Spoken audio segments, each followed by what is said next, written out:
ਦੋਸਤੋ ਤੁਹਾਡੀ ਅਮਰੀਕਾ ਦੀ ਇਮੀਗ੍ਰੇਸ਼ਨ ਹੋ ਗਈ ਹੈ ਲੇਕਿਨ ਤੁਹਾਡੇ ਬੱਚੇ ਤੁਹਾਡੇ ਨਾਲ ਅਮਰੀਕਾ ਨਹੀਂ ਆ ਸਕੇ ਕਿਉਂਕਿ ਉਹਨਾਂ ਦੀ ਉਮਰ ਜ਼ਿਆਦਾ ਹੋ ਗਈ ਸੀ, ਉਹ ਏਜ ਆਊਟ ਹੋ ਗਏ ਸਨ। ਹੁਣ ਉਹ ਕਿਸ ਨਾਲ ਆ ਸਕਦੇ ਨੇ, ਕਿਹੜਾ ਇੱਕ ਚਾਂਸ ਤੁਸੀਂ ਲੈ ਸਕਦੇ ਹੋ, ਉਹ ਚਾਂਸ ਕਿੱਥੇ ਕਿੱਥੇ ਤੁਸੀਂ ਅਪਲਾਈ ਕਰਨਾ ਹੈ, ਸਾਰਾ ਕੁਝ ਇਸ ਵੀਡੀਓ 'ਚ ਦੱਸਾਂਗਾ। ਚੈਨਲ ਨੂੰ ਪਲੀਜ਼ ਫਾਲੋ ਕਰ ਲਓ। ਇਹ ਮੇਰਾ ਪੰਜਾਬੀ ਚੈਨਲ ਹੈ, ਇਹ 'ਚ ਮੈਂ ਸਿਰਫ ਪੰਜਾਬੀ ਵੀਡੀਓ ਬਣਾਉਣਾ। ਦੂਜਾ ਜਿਹੜਾ ਬੋਬੀ ਅਮਰੀਕਾ ਵਾਲਾ ਉਹਦੇ 'ਚ ਹਿੰਦੀ ਤੇ ਉਰਦੂ 'ਚ ਵੀਡੀਓ ਬਣਾਉਣਾ। ਆਨੇ ਆਪਣੇ ਮੌਜੂ ਵੱਲ। ਬੱਚਾ ਤੁਹਾਡਾ ਹੋ ਗਿਆ ਏਜ ਆਊਟ, ਉਹ ਨਹੀਂ ਨਾਲ ਜਾ ਸਕਿਆ। ਹੁਣ ਮੈਂ ਦੋ ਸਿਚੁਏਸ਼ਨਾਂ ਤੁਹਾਨੂੰ ਦੱਸਾਂਗਾ। ਪਹਿਲੀ ਸਿਚੁਏਸ਼ਨ ਹੈ ਕਿ ਅਜੇ ਤੁਹਾਡਾ ਇੰਟਰਵਿਊ ਨਹੀਂ ਹੋਇਆ ਲੇਕਿਨ ਉਸ ਬੱਚੇ ਦਾ ਨਾਂ ਨਹੀਂ ਆਇਆ, ਇਸ ਵਾਸਤੇ ਉਹ ਨਾਲ ਨਹੀਂ ਜਾ ਰਿਹਾ, ਸਿਰਫ ਤੁਸੀਂ ਜਾ ਰਹੇ ਹੋ ਮੈਸੇਜ ਇੰਟਰਵਿਊ ਦੇਣ ਵਾਸਤੇ। ਦੂਜੀ ਸਿਚੁਏਸ਼ਨ ਦੱਸਾਂਗਾ ਉਹ ਲੋਕਾਂ ਦੀ ਜਿਹੜਾ ਦਾ ਸਭ ਕੁਝ ਹੋ ਚੁੱਕਿਆ, ਹੁਣ ਅਮਰੀਕਾ ਪਹੁੰਚ ਚੁੱਕੇ ਨੇ, ਬੱਚਾ ਪਿੱਛੇ ਰਹਿ ਗਿਆ। ਪਹਿਲੀ ਸਿਚੁਏਸ਼ਨ ਦੇ ਵਿੱਚ ਕੀ ਕਰਨਾ ਹੈ ਕਿ ਤੁਸੀਂ ਇੱਕ ਲੈਟਰ ਨਾਲ ਲੈਣਾ, ਹਿਊਮਨਟੇਰੀਅਨ ਇਨਸਾਨੀ ਬੁਨਿਆਦਾਂ ਦੇ ਉੱਤੇ ਇੱਕ ਲੈਟਰ ਬਣਾਉਣਾ। ਉਹ ਲੈਟਰ ਮੈਂ ਬਣਾ ਦਿੱਤਾ, ਅੱਜ ਆਪਣੀ ਫੇਸਬੁੱਕ ਦੇ ਉੱਤੇ ਲਾ ਦਿਆਂਗਾ, ਬੋਬੀ ਅਮਰੀਕਾ ਵਾਲੇ ਦੇ ਉੱਤੇ। ਇੱਥੇ ਨਹੀਂ ਲੱਗੇਗਾ, ਉਹ ਬੋਬੀ ਅਮਰੀਕਾ ਵਾਲੇ ਦੇ ਉੱਤੇ ਲੱਗੇਗਾ, ਦੂਜੇ ਮੇਰੇ ਪੇਜ ਤੇ। ਉੱਥੋਂ ਜਾ ਕੇ ਤੁਸੀਂ ਕਾਪੀ ਕਰਨਾ ਹੈ, ਆਪਣਾ ਨਾਂ ਵਗੈਰਾ ਸਭ ਕੁਝ ਪਾ ਦੇਣਾ ਉਹਦੇ ਵਿੱਚ, ਔਰ ਜਨਾਬ ਵਾਲਾ ਉਹਨੂੰ ਭੇਜ ਦੇਣਾ। ਅਗਰ ਕੋਈ ਚੇਂਜ ਕਰਨੀ ਹੋਵੇ ਤਾਂ ਚੇਂਜ ਤੁਸੀਂ ਕਰ ਸਕਦੇ ਹੋ। ਉਹ ਲੈਟਰ ਨਾਲ ਲੈ ਕੇ ਨਾਲ ਉਹ ਬੱਚੇ ਦਾ ਬਰਥ ਸਰਟੀਫਿਕੇਟ ਨਾਲ, ਜਨਾਬੇ ਵਾਲਾ ਤੁਸੀਂ ਜਦੋਂ ਕੇਸ ਅਪਲਾਈ ਕੀਤਾ ਤੇ ਕੇਸ ਅਪਰੂਵ ਹੋਇਆ, I-130 ਅਪਲਾਈ ਕੀਤਾ, I-130 ਅਪਰੂਵ ਹੋਇਆ, ਉਹਦੀ ਸਾਰੀ ਕਾਪੀਆਂ ਨਾਲ ਲੈ ਕੇ ਜਾਣੀਆਂ। ਹੁਣ ਉਸ ਲੈਟਰ 'ਚ ਮੈਂ ਕੀ ਲਿਖਿਆ ਕਿ ਜੀ ਮੇਨ ਵਜ੍ਹਾ ਜਿਹੜੀ ਹੁੰਦੀ, ਜਿਹੜੀ ਸਭ ਦੇ ਨਾਲ ਕਾਮਨ ਹੈ ਕਿ ਬੱਚਾ ਇਕੱਲਾ ਰਹਿ ਗਿਆ, ਫੈਮਿਲੀ ਦਾ ਮਸਲਾ, ਫੈਮਿਲੀ ਚਲੇ ਗਈ, ਮਾਂ ਪਿਓ ਚਲੇ ਗਏ, ਬੱਚਾ ਰਹਿ ਗਿਆ, ਔਰ ਫੈਮਿਲੀ ਰੀਯੂਨੀਅਨ ਕਰਨੀ ਹੈ, ਬੱਚੇ ਦਾ ਕੋਈ ਸੰਭਾਲਣ ਵਾਲਾ ਨਹੀਂਗਾ। ਦੂਸਰੀ ਵਜ੍ਹਾ ਲਿਖੀ ਜਿਹੜੀ ਸਭ ਤੋਂ ਇੰਪੋਰਟੈਂਟ ਹੈ, ਔਰ ਜੇ ਤੁਹਾਡੇ ਕੋਲ ਪੁੱਛਣ ਤੇ ਤੁਸੀਂ ਜ਼ਬਾਨੀ ਦੱਸਣੀ ਵੀ ਹੈ, ਉਹ ਹੈ COVID-19 ਕਿ ਕੋਵਿਡ ਆ ਗਿਆ ਨਾ, ਸਾਰੇ ਕੋਵਿਡ ਆ ਗਿਆ, ਉਹਦੀ ਵਜ੍ਹਾ ਨਾਲ ਸਾਰੇ ਕੇਸ ਪਿੱਛੇ ਚਲੇ ਗਏ। ਮੇਨ ਵਜ੍ਹਾ ਤਾਂ ਕੋਵਿਡ ਹੀ ਹੈ ਨਾ। ਇਹ ਤੁਸੀਂ ਆਪਣੀ ਪਲੀ ਬਣਾਉਣੀ ਹੈ, ਉਹਨਾਂ ਨੂੰ ਦੱਸਣਾ ਕਿ ਵੀ ਸਾਡਾ ਇਸ ਬੱਚੇ ਨੂੰ ਸੰਭਾਲਣ ਵਾਲਾ ਕੋਈ ਨਹੀਂ ਹੈਗਾ, ਇਸ ਵਾਸਤੇ ਪਲੀਜ਼ ਤੁਸੀਂ ਇਹ ਕਰੋ। ਅੱਛਾ, ਹੁਣ ਉਹ ਇਨਕਾਰ ਕਰ ਦਿੰਦੇ ਨੇ, ਤੁਸੀਂ ਇੱਥੇ ਬਸ ਨਹੀਂ ਕਰਨੀ, ਉਹੀ ਲੈਟਰ USCIS ਨੂੰ ਭੇਜਣਾ ਹੈ।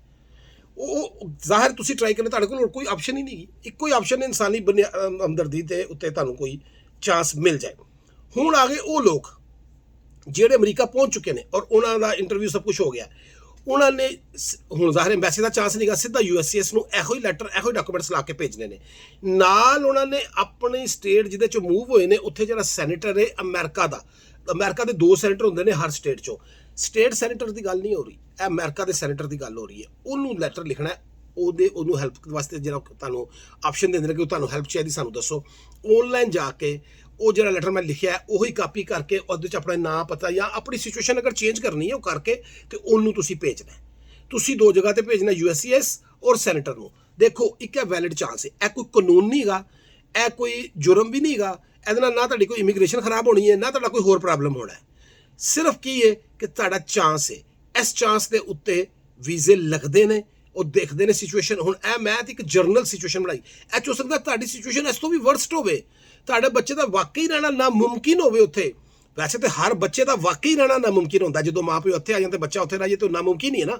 ਲੇਕਿਨ ਕਈ ਮੁਖਤਲਿਫ ਸਿਚੁਏਸ਼ਨ ਹੁੰਦੀਆਂ ਨੇ ਜਿਸ 'ਚ ਸਭ ਤੋਂ ਇੰਪੋਰਟੈਂਟ ਹੈ ਕਿ ਤੁਹਾਡਾ ਬੱਚਾ ਮੈਂਟਲੀ ਜਾਂ ਫਿਜ਼ੀਕਲੀ ਡਿਸੇਬਲ ਹੈ ਲੇਕਿਨ ਏਜ ਆਊਟ ਹੋ ਗਿਆ, ਉਹ ਬਹੁਤ ਸਟਰੋਂਗ ਕੇਸ ਹੈ। ਉਹ ਤੇ ਤੁਸੀਂ ਸੈਨੇਟਰ ਨੂੰ ਰਿਕੁਐਸਟ ਕਰਨੀ ਹੈ, USCIS ਨੂੰ ਕਰਨੀ ਹੈ, ਉਹਦੇ ਬਹੁਤ ਅੱਛੇ ਚਾਂਸਿਸ ਹੁੰਦੇ ਨੇ। ਦੇਖੋ, ਇਹ ਸਾਰੇ ਕੰਮਾਂ ਵਾਸਤੇ ਪਿੱਛਾ ਕਰਨਾ ਪੈਂਦਾ। ਜੇ ਤੁਸੀਂ ਕਹੋਗੇ ਜੀ ਕਿ ਲੈਟਰ ਆ ਗਿਆ, ਲੈਟਰ ਬਣਾ ਕੇ ਭੇਜ ਦਈਏ ਜਾਂ ਕੁਛ ਨਾ ਭੇਜੀਏ, ਜਾਂ ਕੁਛ ਨਹੀਂ ਹੋਣਾ, ਜਿਸ ਤਰ੍ਹਾਂ ਆਮ ਤੌਰ ਤੇ ਲੋਕੀ ਗੱਲਾਂ ਕਰਦੇ ਜੀ ਕੁਛ ਨਹੀਂ ਹੋਣਾ, ਇਹ ਹੁੰਦਾ ਹੈ, ਇਹ ਹੁੰਦਾ ਤੇ ਮੈਂ ਬੈਠਾ ਨਾ, ਇਹ ਹੁੰਦਾ ਤੇ ਤੁਸੀਂ ਲੋਕਾਂ ਨੇ ਮੈਨੂੰ ਕਿਹਾ, ਇਹ ਤੁਹਾਡੇ ਕਹਿਣ ਤੇ ਮੈਂ ਵੀਡੀਓ ਬਣਾ ਰਿਹਾ ਵਾਂ। ਔਰ ਬਹੁਤ ਸਾਰੇ ਲੋਕਾਂ ਦਾ ਹੁੰਦਾ, ਜ਼ਾਹਿਰ ਹੈ ਕਿ ਹੁਣ ਸਾਡੇ ਕੋਲੋਂ ਕੋਈ ਉਹ ਕਾਗਜ਼ ਤੇ ਨਹੀਂ ਹੁੰਦੇ ਨਾ, ਜਿਹਦਾ ਹੁੰਦਾ ਉਹ ਦੱਸਦਾ ਨਹੀਂ।